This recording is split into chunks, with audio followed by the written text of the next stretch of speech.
There are a lot of platforms that offer online courses related to data science and data analysis. The two of the most popular platforms that offer these courses are DataCamp and Dataquest. In this video, we will do a comparison of these two platforms, so you can choose between them. DataCamp is a platform that has over 400 courses, including paid and free ones in about 16 languages. Dataquest offers online courses which focus on real-life projects that are related to data analysis and data science.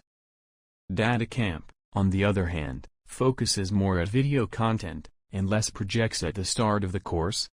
Dataquest focuses on preparing its students for a career change, while DataCamp offers upskilling and career tracks. Both platforms offer paid courses as well as free courses. Neither of the platform offer discount or any kind of scholarships. Both platforms offer self-paced courses that you can take any time at your own pace. Based on the reviews, Dataquest career paths are more efficient and focused. DataCamp courses, being video-based, take more time commitment. Both platforms offer certifications and real-life projects, which the students can use to build their careers.